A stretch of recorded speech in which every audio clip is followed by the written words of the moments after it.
لوگ جب جمع ہو گئے تو پیغمبر اکرم کوہ صفا کی چوٹی پر بلند ہوئے. اب کوئی بہت لمبا چوڑا پہاڑ نہیں ہے, وہ صفا و مروہ کے درمیان جو صحیح کی جاتی ہے, تو صحیح کرنے والوں نے اس پہاڑ کو دیکھا ہوگا, بہت چھوٹا سا ایک پہاڑ ہے. تو کوہ صفا کی چوٹی پہ بلند ہوئے اور آپ نے اپنے نبی ہونے کا اعلان فرمایا اور پروردگار عالم کی وحدانیت کا اعلان فرمایا. لوگ تو یہ سوچ کے آئے تھے کہ کوئی انتہائی اہم اور بڑی گمبھیر سی بات ہوگی. اب جو پیغمبر اکرم نے یہ بات فرمائی اور اس شان کے ساتھ فرمائی کہ یہ بتلاؤ کہ اگر میں تم سے یہ کہوں کہ اس پہاڑ کے پیچھے سے ایک رسالہ فوج کا ایک چھوٹا سا دستہ تم پر حملہ کرنے والا ہے, تو کیا تم میری بات پر یقین کرو گے؟ اس پورے مجمع نے کہا کہ ہاں, اگر تم کوئی بات کہو گے اور یہ کہو گے کہ بھئی لشکر حملہ کرنے والا ہے تو ہم تمہاری بات کا یقین کر لیں گے. اس شان کے ساتھ, یعنی پہلے آپ نے اعتراف کروا لیا کہ تم میری بات کا یقین کرو گے, پھر آپ نے فرمایا کہ خدا کو ایک مانو اور مجھے اس خدا کا رسول تسلیم کر لو. بس یہ سننا تھا کہ لوگ ایک دوسرے کی صورتیں دیکھنے لگے اور ابو لہب نے جھنجلا کر اور جھلا کر یہ کہا, تبن لک ما جمعتنا الا لہذا, تو ہلاک ہو جائے, تیرے ہاتھ ٹوٹ جائیں, نعوذ باللہ من ذالک, تو برباد ہو جائے, تو نے ہمیں اس کام کے لیے جمع کیا تھا. تو ایک گروپ مفسرین کا اور مورخین کا اس واقعے کو لکھتا ہے.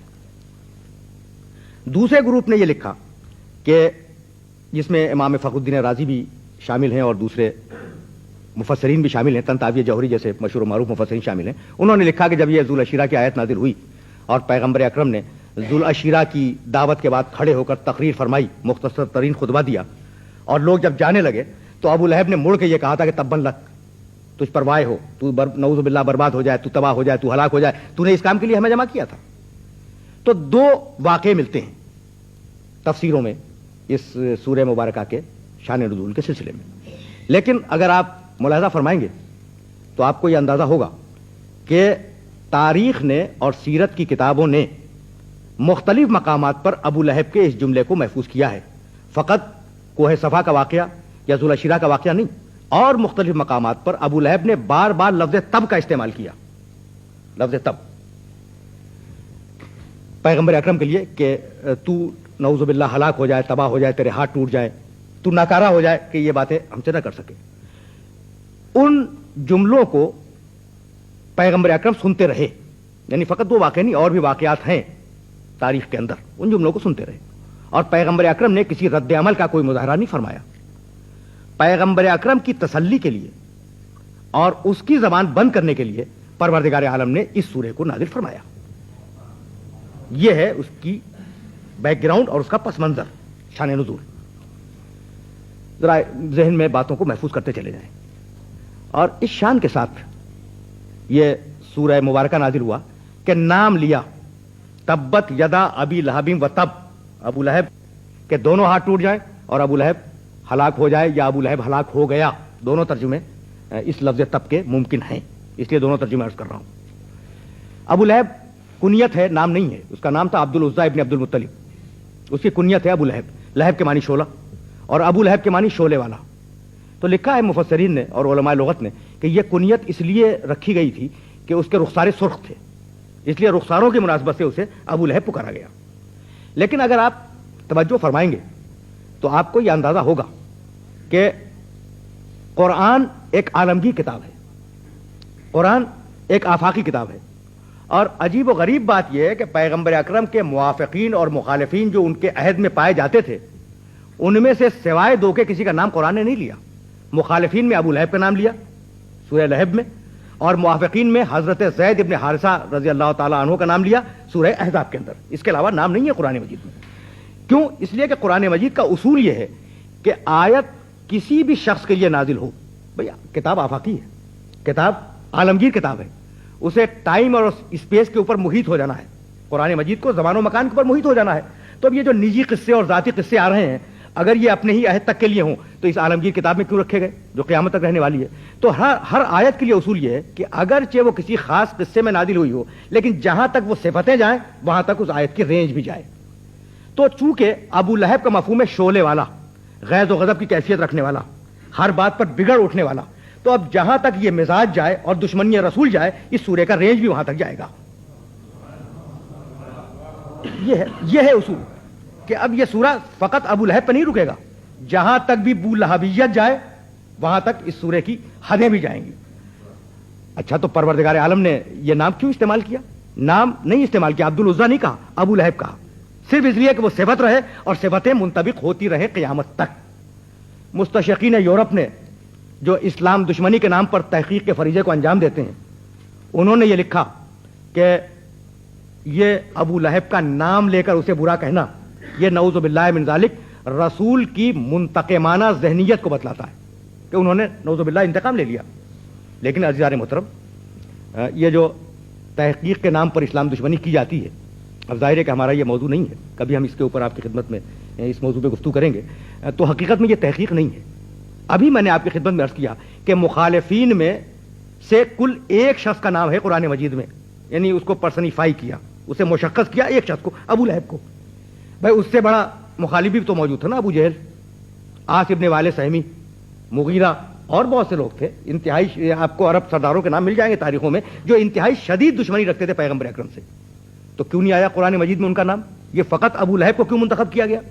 تو اس کا مطلب یہ ہے کہ کوئی منتقمانہ ذہنیت کام نہیں کر رہی تھی، بلکہ اس کے پس منظر میں کوئی نہ کوئی بلیغ مصلحت پوشیدہ تھی، اور وہ بلیغ مصلحت یہ پوشیدہ تھی کہ ابو لہب چونکہ بہت بڑا سردار تھا اور اس کی پشت کے اوپر سینکڑوں اور ہزاروں کا مجمع تھا دشمنی رسالت کے لیے، تو اسے نام لے کر رسوا اور بدنام کیا گیا تاکہ وہ اس محاذ سے ہٹ جائے، اور جب وہ اس محاذ سے ہٹے تو کم سے کم دشمنی رسالت کا ایک کونا تو ٹوٹ جائے، ایک محاذ تو ٹوٹ جائے، تو اس لیے ابو لہب کا نام لیا گیا اور دشمنوں کے مقابلے میں۔ دوسرا سبب جو مفسرین کی سمجھ میں آیا وہ سبب یہ تھا کہ بڑے اعلیٰ قبیلے والا انسان تھا۔ شجر نسب کے اعتبار سے ابو لہب کے قبیلے کو آپ دیکھیں تو آپ کو اندازہ ہوگا کہ انتہائی اعلیٰ ترین قبیلے، خود پیغمبر اکرم کے قبیلے کا ہے اور پیغمبر اکرم سے قریب ترین رشتہ داری رکھتا ہے۔ تو بتلانا یہ تھا کہ ابو جہل کا نام نہیں لیا، مغیرہ کا نام نہیں لیا، عاص ابن وائل سہمی کا نام نہیں لیا، امیہ ابن ابی خلف کا نام نہیں لیا جو شدید ترین دشمن تھے پیغمبر اکرم کے، ابو لہب کو منتخب کیا۔ تو یہ بتلانا تھا کہ چونکہ رشتہ دار کی بات رشتہ دار کے حق میں بڑی معتبر سمجھی جاتی ہے نا، اگر میں کوئی بات اپنے رشتہ دار کے سلسلے میں کہوں تو میں یہ کہنے کا حق رکھتا ہوں کہ بھائی آپ کیا جانیں، وہ تو میرا رشتہ دار ہے، میں زیادہ بہتر جانتا ہوں۔ تو اس لیے ابو لہب کو بدنام اور رسوا کیا گیا کہ اس کی بات کا اعتبار ختم ہو جائے اور دنیا والے یہ سمجھ لیں کہ یہ رشتہ دار نہیں ہے بلکہ دشمن ہے۔ اور تیسرا اور آخری خیال جو مفسرین نے اس سلسلے میں لکھا ہے وہ خیال یہ ہے کہ ابو لہب کو سارے دشمنوں میں سے منتخب کر کے پروردگار عالم یہ بتلانا چاہ رہا تھا کہ راہ حق میں ہم رشتہ داریوں کو ترجیح نہیں دیا کرتے، اور راہ حق میں رشتہ داری کی ہماری نگاہ میں کوئی قیمت نہیں ہے۔ اگر وہ سگا رشتہ دار ہو اور راہ حق سے ہٹ جائے تو ہم اسے ابو لہب قرار دیں گے، اور اگر وہ ایمان اور عمل صالح کی منزل پہ ہو اور راہ حق پہ آ جائے تو ہم اسے اپنے سینے سے لگا لیں گے۔ یہ تھا وہ پس منظر جس کی بنیاد پر پروردگار عالم نے ابو لہب کو منتخب کیا، اور ابو لہب کو منتخب کرنے کے بعد ایک پورا سورہ نازل کیا اس کے نام سے۔ اور کس شان سے وہ سورہ آیا؟ تبت یدا ابی لہب و تب، ٹوٹ جائیں ابو لہب کے دونوں ہاتھ، و تب وہ بھی ہلاک ہو جائے، اور دوسرا ترجمہ وہ ہلاک ہو گیا۔ بھائی میں اپنے سارے محترم سننے والوں سے یہ پوچھنا چاہ رہا ہوں کہ سورہ کافرون میں کیا شان ہے؟ قل یا ایھا الکافرون، حبیب کہہ دو، قل، حبیب کہہ دو، کیا کہہ دو؟ یا ایھا الکافرون۔ بھائی یہاں ہے قل، قل تبت یدا ابی لہب و تب، قل نہیں ہے، ڈائریکٹ کہا، براہ راست کہا، یعنی وہ جملہ جو کافروں سے کہا پروردگار نے وہ خود نہیں کہا، پیغمبر سے کہلوایا۔ اور یہ تبت یدا ابی لہب و تب یہ پروردگار نے خود کہا، اس میں قل نہیں ہے۔ تو اب یہ فرق کیوں آیا؟ بھائی کافر ہے خداوند عالم کے دشمن، اور ابو لہب ہے پیغمبر اکرم کا دشمن، تو پروردگار نے یہ کافر ہے خداوند عالم کے دشمن، اور ابو لہب ہے پیغمبر اکرم صلی اللہ علیہ وآلہ وسلم کا دشمن۔ تو پروردگار عالم نے یہ پالیسی طے کر دی کہ حبیب اگر میرا دشمن ہوگا تو تو اس سے بات کرے گا، اور جو تیرا دشمن ہوگا اس سے تو بات نہیں کرے گا، میں بات کروں گا۔ یہ ہے اصول، جس اصول پر پروردگار عالم نے سورہ تبت کو نازل فرمایا۔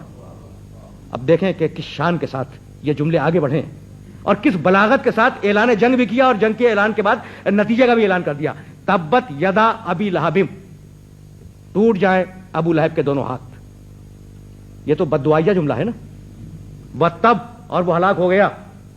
بھائی کہاں ہلاک ہوا؟ ابھی تو زندہ موجود ہے، سامنے ہے. کیا نزول سورہ کے وقت وہ ہلاک ہو گیا تھا؟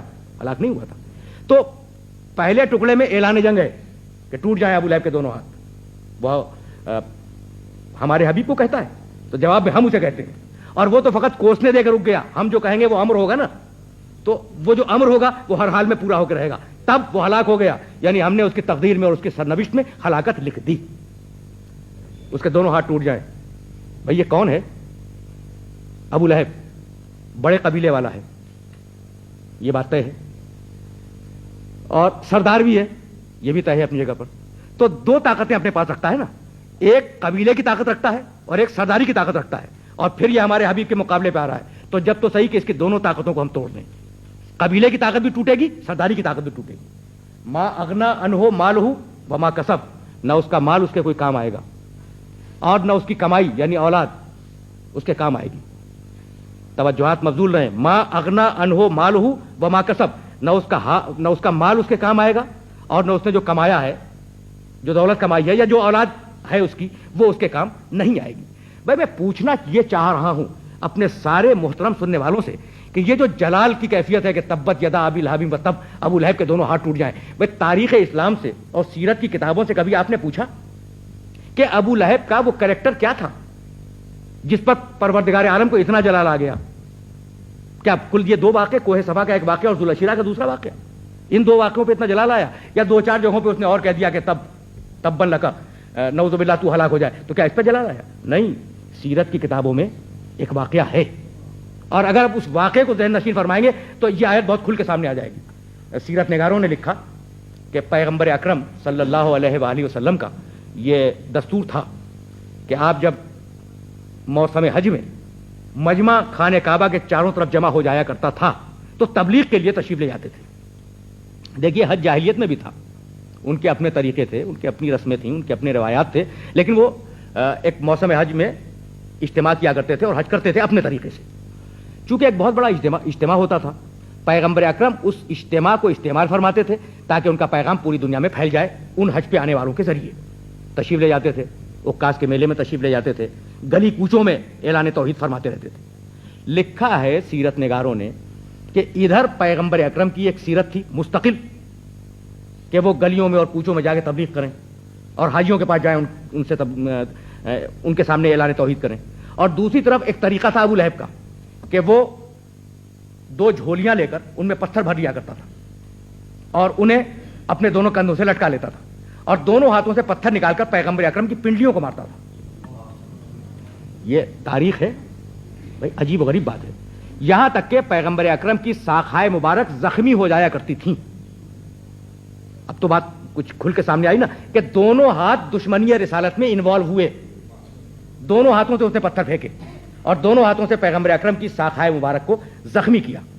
اب پروردگار عالم کو جلال آیا اور اس نے کہا کہ یہ دونوں ہاتھوں سے ہمارے حبیب کی پنڈلیوں کو زخمی کرتا ہے. جب تو صحیح کہ ہم قیامت تک کے لیے اسے رسوا کر دیں قرآن کے اندر ہمیشہ رہنے والی کتاب میں، اور قیامت تک کے لیے یہ فیصلہ کر دیں کہ اس کے ہاتھ بھی ٹوٹ گئے، اس کی اولاد بھی ختم ہو گئی، اس کا مال بھی تباہ و برباد ہو گیا، اور اسے ہم ثابت کر کے دکھلا دیں. تو اب مجھے جملہ کہنے کی اجازت ہے کہ اس نے پنڈلیوں پر زخم لگائے، ابو لہب نے پنڈلیوں پر زخم لگائے، یعنی جس میں محمد سے دشمنی کی ابو لہب نے، تو پروردگار کو اتنی بری لگی اور پروردگار کو اتنا ناگوار گزرا کہ اس نے قیامت تک کے لیے ابو لہب کو قرآن میں بدنام کر دیا، رسوا کر دیا، ذلیل کر دیا، خار کر دیا. تو جس میں محمد سے جو دشمنی کرے اس کا حشر قرآن میں یہ ہے. تو اب اگر کوئی عظمت محمد سے روگردانی کر لے تو اس کا حشر دنیا و آخرت میں کیا ہوگا؟ اس سے قیاس کرے پیغمبر اکرم کے مقام کو اور پیغمبر اکرم کے مرتبے کو. تبت یدا ابی لہب و تب، ما اغنا عنہ مالہ وما کسب، سیصلی نارن ذات لہب. یہ ان قریب، سین اور صوفہ یہ دو حروف ہیں عربی زبان میں جو مستقبل کے لیے استعمال ہوتے ہیں. سین ان قریب، صوفہ ذرا سا دور. تو یہاں ہے سین، سیصلی نارن ذات لہب. ان قریب یہ ایک بھڑکتے ہوئے شعلوں کے گڈھے میں پھینک دیا جائے گا. اب آپ ملاحظہ فرمائیں گے کہ قرآن مجید کی یہ پیشین گوئی کس طریقے سے پوری ہوئی. بھائی عجیب بات ہے، وہ ہلاک ہو جائے، بھائی ہو گیا ہلاک تو ہوا، اس کا مال اس کے کام نہ آئے، اس کی اولاد اس کے کام نہ آئے. اب یہ تینوں باتیں جو اس سورہ مبارکہ میں آئی ہیں، ان تینوں باتوں کا آپ ملاحظہ فرمائیں. وہ ہلاک ہو جائے، اس کا مال اس کے کام نہ آئے، اس کی اولاد اس کے کام نہ آئے. جنگ بدر کے 7ویں روز، یہ تاریخ لکھتی ہے، جنگ بدر کے 7ویں روز ابو لہب طاعون کے مرض میں ہلاک ہوا. اور چونکہ طاعون متعدی مرض ہے، اس لیے اس کی اولاد اس کے قریب نہیں گئی. تاریخ اٹھا کے دیکھ لیں، 3 دن تک اس کی لاش پڑی رہی گھر کے اندر، کوئی اس کے قریب نہیں جاتا تھا، اولاد قریب نہیں گئی. لوگوں نے یہ کوشش کی کہ مال کثیر دے کر مزدوروں سے اٹھوا کے پھینک دیا جائے، یہ بھی ممکن نہ ہوا. تو کچھ حبشی غلام جو خاندان ہی کے تھے، انہوں نے اپنی پرانی شرافت کی بنیاد پر اسے اٹھا کر ایک گڈھے میں لے جا کے پھینک دیا، گڈھے کے اندر. یہ ہے تاریخ. تو نہ مال کام آیا، نہ دولت کام آئی، اور وہ ہلاک ہو کے رہا. اس طریقے سے قرآن مجید کی پیشن گوئی پوری ہوا کرتی ہے. اب سورہ مبارکہ اور آگے بڑھا. وامرأتہ حمالۃ الحطب، اس کی بیوی، زوجتہ نہیں ہے، اس کی بیوی، اس کی عورت، یہ تحقیر کا لفظ ہے، اس کی عورت حمالۃ الحطب، لکڑیاں چننے والی ہے. دیکھیے، ایک ہے لغت، ایک ہے تاریخ، ایک ہے محاورہ. اب حمالۃ الحطب کے لفظ کو لغت میں بھی دیکھیں، تاریخ میں بھی دیکھیں، محاورے میں بھی دیکھیں. حمالۃ الحطب کے معنی لکڑیاں چننے والی، لکڑیاں اٹھانے والی. مفہوم یہی ہے. لغت میں اس لفظ کے معنی ہے لکڑیاں چننے والی، لکڑیاں اٹھانے والی. انتہائی مالدار خاندان کی عورت، انتہائی مالدار خاندان میں بیاہی ہوئی، لیکن اس کی خساست اور اس کے بخل کا یہ عالم تھا کہ وہ اپنے گھر کے ایندھن کے لیے جنگلوں میں جا کر لکڑیاں اکٹھا کیا کرتی تھی. یہ ہے لغوی مفہوم. تاریخی مفہوم یہ ہے کہ وہ جو لکڑیاں چن کے لایا کرتی تھی، وہ اس کے کانٹے، لکڑیوں کے کانٹے اٹھا کے بچا کے رکھ لیا کرتی تھی. اور رات کے وقت چونکہ دیوار سے دیوار ملی ہوئی تھی پیغمبر اکرم کے گھر سے، رات کے وقت دروازے کے اوپر پھینک دیا کرتی تھی کہ جب پیغمبر اکرم اپنے دولت سرا سے باہر تشریف لائیں تو ان کے پاہائے مبارک زخمی ہو جائیں. یہ ہے مفہوم حمالۃ الحطب کا. یعنی عجیب و غریب طریقے سے قرآن مجید نے اس ایک لفظ کو رکھا ہے. یعنی لغت کے اعتبار سے بھی سامنے آ گئی بات، اور تاریخی حقیقت بھی ایک سامنے آئی. اور اب تیسرا مفہوم حمالۃ الحطب کا اٹھا کے دیکھ لیں. عربی زبان کے جو محاوروں کی لغت ہے انہیں آپ اٹھا کے دیکھ لیں. حمالۃ الحطب کے معنی ادھر کی بات ادھر پہنچانے والا. حمالۃ الحطب کے معنی عیب تلاش کر کے دوسروں تک منتقل کرنے والا. اور اس عورت کا کمال ہی یہ تھا کہ یہ اپنے معاشرے میں عیب جو اور چغل خور مشہور تھی. تو یہ تینوں لفظ اس کے اوپر، یہ تینوں مفاہیم اس ایک عورت کی ذات کے اندر موجود ہیں اور اس کے اوپر پوری طریقے سے منطبق ہوتے ہیں. وہ بخیل بھی تھی، وہ پاہائے مبارک کو زخمی بھی کرنا چاہ رہی تھی، اور وہ چغل خور بھی تھی. تو ارشاد فرمایا کہ وامرأتہ حمالۃ الحطب، اس کی عورت لکڑیاں چننے والی ہے. فی جیدہا حبل من مسد، اور اس کی گردن میں خرمے کی چھال کی بٹی ہوئی رسی ہے. اس کی گردن میں تھا کیا؟ آپ کے علم میں کہ اس عہد میں عربوں کے معاشرے میں عربوں کا جو قیمتی ترین ہیرے اور جواہرات کا ہار ہو سکتا تھا وہ ام جمیل کے گلے میں تھا. اس عورت کی کنیت ہے ام جمیل. تو کیا ہے؟ ہیرے کا ہار ہے. اور قرآن مجید کیا ارشاد فرما رہا ہے؟ فی جیدہا حبل من مسد، اس کے گلے میں کھجور کی چھال کی بٹی ہوئی رسی ہے. اب قرآن مجید کی پیشن گوئیاں خدا کی قسم اس طریقے سے پوری ہوتی ہیں کہ مورخین نے لکھا اور مفسرین نے سورہ لہب کے ذیل میں یہ لکھا کہ ایک دن لکڑی کا ایک بہت بڑا بوجھ گٹھا اپنے سر پہ لیے ہوئے وہ آ رہی تھی، اور اس بوجھ کو، اس گٹھے کو جس رسی سے اس نے باندھا تھا وہ کھجور کی چھال کی رسی تھی. اور اسے رسی کو باندھنے کے بعد اس نے اپنے گردن سے آویزاں کر لیا تھا تاکہ وہ سر کے اوپر محفوظ رہے. آرام کرنے کے لیے وہ ایک پہاڑ کے قریب بیٹھی اور اس نے اس بوجھ کو اٹھا کر ایک چھوٹے سے ٹیلے پر رکھ دیا. کسی ناگہانی طریقے سے وہ بوجھ گرا اور وہ رسی کھینچی اور اسی مقام پر دم گھٹنے سے اس کی موت واقع ہو گئی. تو کس طریقے سے قرآن مجید کی پیشن گوئی پوری ہوئی. بس یہی میری گفتگو کی آخری منزل ہے کہ یہ طریقہ پروردگار عالم کا نہیں ہے، یہ طریقہ قرآن مجید کا نہیں ہے، اور یہ طریقہ پیغمبر اکرم کا نہیں ہے کہ مصلحتوں کو دیکھ کر اعلان حق میں کمی کی جائے. ہم مصلحتوں کو دیکھ کر اعلان حق میں کمی نہیں کرتے. اب چونکہ ہم مستقبل کو دیکھ رہے ہیں اور ہمارے پاس پوری کائنات کا غیب ہے تو ہم یہ جان رہے ہیں کہ نہ ابو لہب اسلام لائے گا، نہ یہودی قیامت تک تمنائے موت کرے گا. وآخر دعوانا ان الحمدللہ رب العالمین.